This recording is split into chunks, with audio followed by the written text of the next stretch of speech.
정부가 어제 새 정부의 에너지 정책을 어떻게 가져갈지 공청회를 열었는데요. 원자력 발전을 적극 활용하겠다는 얘기가 나왔다고 하죠. 이런 방향 어떻게 봐야 할까요? 기후위기 시대 우리가 놓치고 있는 환경 문제와 미래를 위한 생활 수칙을 꼽아보는 시간입니다. 지구생활백서. 오늘이 두 번째 시간이 될 텐데요. 세계일보 윤지로 환경전문기자와 함께하겠습니다. 안녕하세요. 네, 안녕하세요. 네, 오늘은 원자력 발전이 뜨거운 화두인데요. 네. 여기에 대해서 얘기해 주신다고요? 네. 사실 이제 우리나라는 워낙 에너지원, 재생이냐, 원전이냐 각각 워낙 이념화된 이슈라서 네. 제가 이제 2회차에 이 민감한 주제를 꺼내는 게 과연 맞는가 굉장히 고민을 했는데요. 네. 근데 사실 이제 기후변화 얘기하면서 이런 에너지원을 빼놓고 갈 수가 없거든요. 왜냐하면 가장 최대 온실가스 배출원이기 때문에. 네. 그리고 지금 국제적으로 워낙 에너지 위기다, 그 연료 가격이 너무 올랐다 이런 얘기가 계속 나오고 있고 또 이번 정부의 주요 이제 정책 중에 하나가 이제 원전 확대 아닙니까? 네. 그래서 이 이야기를 좀 민감하긴 하지만 그래도 좀 조심스럽게 꺼내려고 합니다. 마침 이제 오늘 오전에 윤석열 대통령이 원전 산업에 철철 넘치게 지원을 해라 이런 발언도 있었고 또 이제 어제 철철 넘치게 지원하라. 네. 네. 문재인 정부 비판하는 발언을 했죠. 네. 네. 그리고 이제 어제 공청회가 있었는데요. 네. 여기서도 이제 많은 이야기가 나와서 원전에 대해서 좀 이야기하려고 합니다. 근데 언제부턴가 원전, 탈원전 이런 게 좀 이념 간의 갈등의 한 소재가 돼버린 것 같은 맞아요. 그런 생각이 드는데요. 공청회 분위기는 어땠어요? 이제 앞선 정부에서는 탈원전을 했고 이번 정부에서는 탈원전에서 벗어나는 탈탈원전을 하겠다. 이런 거는 사실 이제 대선 때부터 얘기가 나왔었고요. 네. 그래서 이제 이번 정부는 일단은 크게 보면 이제 짓던 원전은 계속 짓고 노후 원전은 수명 연장해서 계속 돌리겠다. 네. 이게 이제 큰 줄기고 네. 사실 이제 정확히 알려면 이제 구체적인 에너지 믹스 그러니까 원전은 몇 프로, 재생은 몇 프로 이런 수치가 좀 나와줘야 되는데 그건 아마 연말쯤 나올 것 같습니다. 네. 이제 그럼에도 불구하고 이제 어제 공청회 같은 경우에 보면 그 참석한 전문가 패널 분들 사이에서 이제 미묘한 어떤 입장 차이가 분명히 읽혀졌는데요. 예를 들면은 이제 핵 폐기물 내지는 원전의 경직성, 그러니까 원전은 한번 이제 돌리면 가스불처럼 느렸다 줄였다 할 수가 없거든요. 그렇죠. 이제 그런 경직성을 이야기하는 쪽은 재생에너지 쪽에서 이제 그런 얘기를 많이 하셨고 네. 또 원전에 약간 기운 이제 패널분들 같은 경우는 우리나라 온실가스 감축의 실현 가능성이라든가 경제성 이런 키워드로 좀 주장을 많이 펼치는 걸 볼 수 있었습니다. 네. 또 외국에서도 고민이 상당히 많은 것 같더라고요. 탄소 중립을 하는 데 있어서 원전을 녹색 에너지원으로 포함시킬 것인지 말 것인지를 두고 국가별로 다 고민을 좀 하고 있는 거 아닌가 싶은 생각이 드는데 네. 해외 추세는 어떻습니까? 일단은 그 원전을 늘리겠다라고 하는 나라들이 이제 우리나라 언론에 많이 보도가 되고 있는데요. 예. 대표적으로 프랑스, 영국이 있고요. 네. 또 이제 유럽에서는 핀란드나 체코, 폴란드 이런 나라들도 좀 원전이 필요하다 이런 입장입니다. 특히 영국 같은 경우에는 한때 한 27%까지 원전으로 이제 전기를 만들어냈는데 그러니까 영국은 사실 정책적으로 탈원전을 하거나 이러진 않았어요. 그런데 이제 신규 원전이 95년도 이후에 지어지지 않았고 그리고 이제 노후한 원전을 계속 폐쇄하다 보니까 지금은 그 비중이 한 16% 정도 줄었거든요. 네. 그런데 이제 이거를 존슨 총리가 우리 8년 동안 8개 짓겠다. 그러니까 매년 한 개씩 짓겠다. 이런 이제 발표를 했어요. 그래서 이제 굉장히 이제 드라이브를 걸고 있고 또 중국 이런 나라도 보면은 지금 우리나라도 사실 원전 발전 설비가 굉장히 많은데 우리나라 전체 합친 발전 설비만큼을 또 추가로 짓고 있습니다. 그리고 미국은 1979년에 거기 원전 사고가 좀 크게 있었거든요. 예, 그 이후로 그래서 이제 사실 자국 내 원전이 사실 거의 죽은 상태였는데 최근에 왜 빌 게이츠가 어디 투자한다 이런 얘기 있었잖아요. 저런 뭔가 이제 새로운 좀 조그만 SMR이라고 하는 그런 쪽 투자를 해서 다시 부흥을 해보겠다. 약간 이런 분위기가 있습니다. 그럼 전 세계 추세가 탈원전이다 아니면 탈탈원전이다 이렇게 단정적으로 얘기하기는 좀 쉽지는 않겠네요. 그렇죠. 요새 이제 그러니까 우리 언론에는 원전이 대세다 이런 기류가 좀 그런 이제 보도가 많이 되고 있는데요. 네. 진짜 이제 원전이 대세인가라는 점을 이제 알아보려면 두 가지를 좀 확인해 봐야 될 것 같습니다. 먼저 이제 반대사는 없는가, 탈원전 하는 나라는 없나 이거를 먼저 확인을 해봐야 될 거고요. 네. 그리고 원전을 늘린다고 하면 그게 정말 현실 가능성이 있나 이거 두 가지를 좀 짚어봐야 될 것 같아요. 네. 그 먼저 이제 현실 가능성 측면에서 보면 사실 이제 원전 건설 단가가 원래도 비싸지만 후쿠시마 원전 사고 이후에 굉장히 많이 올라갔거든요. 예. 그래서 과연 이게 금융 조달이 가능할 것인가 이게 큰 문제입니다.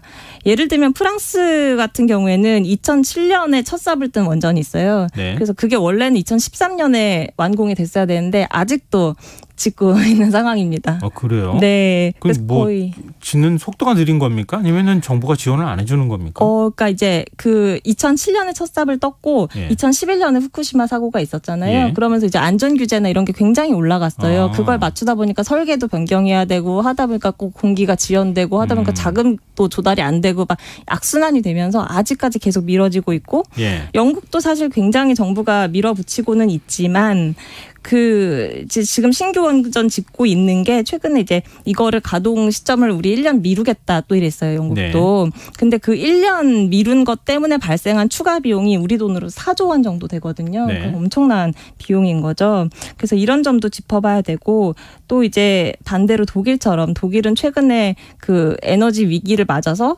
뭔가 얘네가 계속 탈원전을 할까 이런 걸 지켜봤거든요. 여러 나라들이. 근데 독일은 탈원전을 선언했던 네. 가장 대표적인 국가였었잖아요. 네. 근데 워낙 이제 에너지 가격이 뛰고 하니까 얘네 탈원전 어쩜 포기할지도 몰라 이랬는데 최근에 나온 거는 우리가 석탄을 더 쓰면 더 썼지. 탈원전은 계속 할 거야. 이래서 이제 그래요? 탈원전은 확실히 하는 걸로 그리고 이제 뭐 오스트리아, 덴마크 이런 나라도 원전에 부정적이고요. 그래서 이제 제가 이제 여러 나라들을 사례를 말씀드렸는데 네. 혹시 이제 진행자분께서는 뭐 이제 원전에 우호적인 미국이나 프랑스, 중국 이런 나라들이랑 또 그렇지 않은 독일이나 덴마크 이런 나라랑 혹시 뭐 차이점 이런 거 혹시 뭐 보이는 게 있으실까요? 차이점요? 네. 핵 보유하는 국가와 그렇지 않은 국가. 네, 역시 정확히 하시네요. 네, 그 원전 우호국들은 대체로 이제 공식적인 핵 보유국인 경우가 많아요. 네. 그래서 이제 그런 핵무기 보유 여부가 원전에 대한 정서를 갈랐다, 뭐 이런 분석도 있고요. 그리고 이제 프랑스 같은 경우에 에너지 기업 EDF라고 하는 기업이 있는데 이 기업이 지금 영국에 있는 모든 원전의 사실 소유주예요. 예. 그런 이제 이해관계가 얽혀 있고 미국도 굉장히 잘 나가는 그 원전 웨스팅하우스라고 하는 기업이 있고요. 근데 이거에 비해서 이제 독일은 패전 국가였으니까 당연히 핵무기를 보유할 수 없었고 그래서 원전 탈원전 분위기도 있었고 그리고 덴마크는 굉장히 또 세계적으로 유명한 풍력 산업 기업이 있기 때문에 네. 이런 차이가 있고, 그러니까 결국 이제 보면은 에너지원에 대한 각국의 결정은 굉장히 이제 자국 이익에 기반하고 있다 이런 점을 좀 이해를 하고 이 판을 좀 보셔야 될 것 같다는 생각입니다. 국제 원자력 기구 IAEA 같은 경우에도 핵 개발 다 하고 난 다음에 네. 핵을 상업적으로 이용하기 위한 목적으로 만든 기구다. 뭐 이렇게까지는 네, 저도 알고 있어서 네네. 관련이 안 될 수가 없는 상황인 것 같아요. 근데 최근에 이제 우크라이나 뭐 전쟁 이후에 핵 보유에 관한 것도 인식이 좀 달라지는 것 같고 네. 원전에 관한 생각, 에너지 난을 겪고 있는 거잖아요. 네. 뭔가 국제사회 분위기가 달라지고 있는 것 같은 느낌도 받거든요. 실제로 그렇습니까? 그렇습니다. 일단은 최근 그 1년 동안만 놓고 보면 진짜 에너지 가격 많이 올랐잖아요. 기름값만 해도 저희 쓰는 지금 거의 리터당 2,000원 정도 육박하지 않나요? 아니 2,200원 정도까지 2,200원이에요. 예. 그러니까요. 그러니까 국제적으로 보면 뭐 기름값 뿐만이 아니라 뭐 천연가스, 석탄 다 굉장히 많이 올랐거든요. 네. 더구나 이제 유럽 같은 경우에는 기본적으로 그 러시아산 가스에 대한 의존이 워낙 높았기 때문에 이번에 굉장히 타격이 큽니다. 네. 우리 이제 한전 적자 얘기하면서 이번에 1분기에 한전이 뭐 역대급 뭐 7조, 8조 이런 네네. 적자에 났다고 하면서 이제 한전이 사들이는 그 전기 도매가 이게 한 뭐 2배 조금 2배 좀 넘게 뛰었다 이렇게 이제 보도가 되고 있는데요. 네. 유럽은 도매 가격이 4배 이렇게 뛰었어요. 전기 도매가가. 거기는 전기요금을 바로 반영하잖아요. 바로 반영하는데 어쨌든 이 도매 가격이 그만큼 올랐으니까 그 시장에서 겪고 있는 충격이 어마어마한 거죠. 그렇죠. 그래서 이제 굉장히 심각한 상황인데 그렇기 때문에 지금까지는 뭐 이제 탄소 중립 이런 쪽에서 주로 에너지를 얘기했다면 요새는 이제 여기에 더해서 안보, 에너지가 안보다 이런 네. 이야기까지 이제 나오고 있습니다. 그럼 이제 이런 측면에서 이제 원자력 이런 거를 들여다보면 그 원자력의 연료가 되는 우라늄을 예. 보면 우라늄 매장은 좀 비교적 그래도 다른 이제 자원에 비해서 좀 이렇게 고르게 분포해 있는 편이라고 해요. 네. 러시아 같은 경우에 러시아의 우라늄 매장량은 한 5% 이 정도라서 이렇게만 놓고 보면 그러면 조금 괜찮나 싶기도 하지만 근데 이제 그 우라늄 우리가 땅에서 캐는 우라늄을 진짜 쓰려면 이걸 농축을 해야 되거든요. 네네. 근데 그 농축하는 게 그 농축하기 전 단계를 이제 변환이라고 하는 과정이 있는데 그 과정을 러시아가 거의 한 3분의 1 정도를 세계에서 담당을 하고 있고요. 네. 그 농축우라늄 같은 경우는 40% 이상을 또 러시아가 이제 공급을 하는 상황입니다. 네. 그래서 이제 우리나라 같은 경우도 한 3분의 1 농축우라늄 3분의 1을 러시아산을 쓰거든요. 그러니까 이게 미국에서 다 들여오는 거 아니에요? 네, 러시아산. 미국은 농축 설비가 지금 거의 없는 걸로 알고 있어요. 그렇군요. 네. 그렇기 때문에 이제 원전이 뭔가 효율도 좋고 무탄소고 좋은데 이것도 어떻게 보면 에너지 무기화, 뭐 자원 무기화 여기에서 마냥 자유로울 수는 없구나라는 점을 좀 염두에 둬야 될 것 같습니다. 그리고 우라늄 가격도 실제로 1년 전보다 50% 정도 올랐어요. 안 오르는 게 없네요. 네. 흥미스럽네요. 근데 새 정부가 오는 2030년까지 원전 10기를 수출하겠다 이렇게 지금 밝혔어요. 네. 이 부분은 어떻게 해석해야 됩니까? 저 이제 그 원전 수출을 놓고 보면 사실 뭐 우리나라에서 돌리는 원전은 뭐 주민 수용성이라든가 폐기물 문제 이런 것 때문에 뭐 탈원전을 해야 된다 말아야 된다 이런 게 좀 엇갈렸지만 사실 수출은 이번 정부도 그렇지만 이 앞서서 문재인 정부도 수출은 계속 이제 하겠다 이런 기조는 계속 있었어요. 네. 다만에 이제 이번에는 이제 국정과제 그걸 집어넣어서 굉장히 또 적극적으로 이제 팔을 걷었는데요. 범정부 지원 체계 이런 것도 최근에 가동을 했고요. 또 미국의 그 유명한 웨스팅하우스도 한국에 와서 뭐 협력 방안을 논의하기도 했고 그리고 이제 이창양 산업부 장관도 다음 주에 체코랑 폴란드 첫 출장인데 그 두 나라에 가서 이제 원전 세일즈 이런 걸 하려고 한다고 합니다.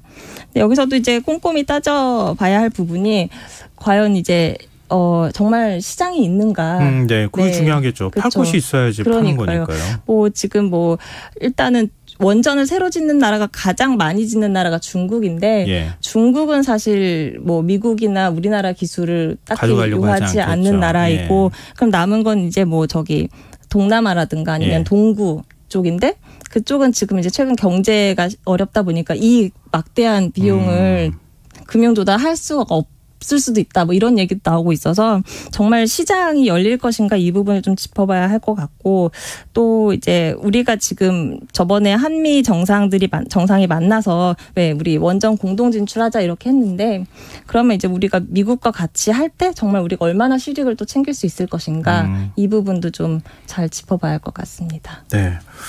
오늘 말씀 쭉 들어보니까 에너지 전환을 하긴 해야 하는데 쉬운 길은 없다. 이렇게 얘기할 수 있을 것 같아요. 그렇죠. 사실 이게 아까 이념화 말씀드렸는데 이게 원전은 원전대로 또 재생에너지는 재생에너지 나름의 또 장단점이 있거든요. 네. 어제 그 공청회에서 한 분이 이런 말씀하시더라고요. 지금 다 에너지 위기라고 하지만 사실 그 포트폴리오를 잘 갖고 있는 나라들은 그래도 이 파고를 잘 넘어가고 있다 이런 말씀하시는데, 그러니까 사실 우리가 이제 자산 포트폴리오 짤 때처럼 장기, 단기, 중기 뭐 이런 기간별로 각각 국익에 가장 최적화된 이런 에너지 믹스를 가져가는 게 가장 중요하지 않을까 이렇게 정리할 수 있을 것 같습니다. 어느 한쪽에 치우쳐서 의존하기보다는 뭐 천연가스든 뭐 태양광이든 아니면 풍력이든 조력이든 여러 에너지원을 활용하도록 에너지 믹스를 해야 여러 가지 위기 상황에서 잘 위기를 넘길 수 있다. 그렇죠. 그 말씀 굉장히 의미심장하게 들리는데요. 청취자 장소민님께서요. 예전에는 원자력이 친환경 에너지가 아니라는 말이 많이 나왔는데 요즘에는 친환경으로 가기 위한 중간 단계가 원자력이라는 말이 많이 나와서 의문점이 많던 찰나에 이런 주제 반갑네요. 이런 의견 주셨고요. 7292님 어떤 에너지를 선택하기 전에 에너지를 아끼는 방법부터 연구하는 게 우선순위가 아닐까요? 이것도 상당히 의미심장한 말씀이신 것 같아요. 나중에 언제 그런 말씀들 좀 해주셨으면 좋겠어요. 네, 알겠습니다. 네, 지구생활 백서 오늘 여기까지 하겠습니다. 지금까지 세계일보 윤지로 환경전문기자와 함께했습니다. 오늘 말씀 고맙습니다. 감사합니다. 네. KBS 1라디오 김성환의 시사일 1부 순서는 여기서 마무리하겠습니다. 2부에서는 화제성 뉴스를 살펴보는 밤차뉴스 미슐랭 가이드 코너가 준비되어 있습니다.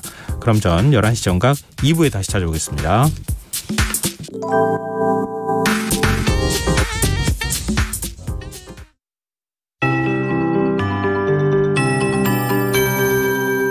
KBS 58분 날씨.